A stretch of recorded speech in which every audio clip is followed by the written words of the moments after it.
Daig uyuna kang 41 anyos na tricycle driver na si Romel Civiliano kan Barangay 28 Victory Village, Legazpi City. Ang plano kan Legazpi City Council na imbis typical na windshield, tempered glass na ang ibugtak sa mga tricycle sa syudad. Sigon kay Romel, mamumugtak sa nasindang mga driver maging ang sa inang mga pasahero sa alanganin. Bako na kaya ini kasing linaw ka nakato danindang windshield. Kung sa kuya lang, hindi ko pwede ibo na tempered ang salming ng tricycle.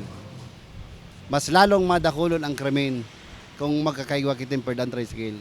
Para man sa 40 anyos sa tricycle driver na si Alden Bernal, bako tempered glass ang solusyon sa mga diskwido sa tinampong embeltuan mga tricycle, kundi maging maingat na sana sa pagmamaneho nga ni iwas aksidente.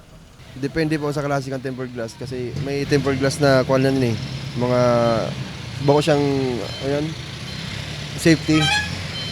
Ang planong inikan LGU Council, partikular na ni Konsehal Luis Gutierrez, Chairman on Public Utility, nag-ugat sa nangyaring diskwido sa barangay Gugun ka nakaaging simana kung saan may sarong binawian in buhay makalis na matamaan sa liog ka napasang windshield, kan tamaan man kan uminangat na steel plate na nakabugtak sa pigkukonstruir na tinampo sa naunang bita na lugar na inagihanin sarong truck. Sigon sa opisyal, iniansaro sa nahihiling niyang solusyon nga ni mapribentaran ang siring na mga diskwido. To say resolution to encourage our sa tuwing mga tricycle owners, both private and public, na maggamit po kaining tempered glass or heat-treated glass sa tigapod as their windshield, both passenger side and of course driver side, for the safety po kan sa tuyang drivers and passengers.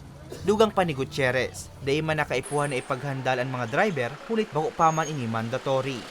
Pagduduon niya, daano pa man sana ini asin maagi pa sa halabang proseso. Sa tuyang pag-iriba sa TODA, asin man po sa mga private na nagagamit ng tricycle.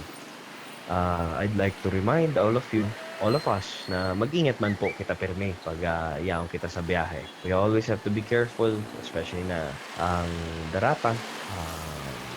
We are representatives of the public riding consumers. So talagang ang hagad mi is mag-ingat po kita.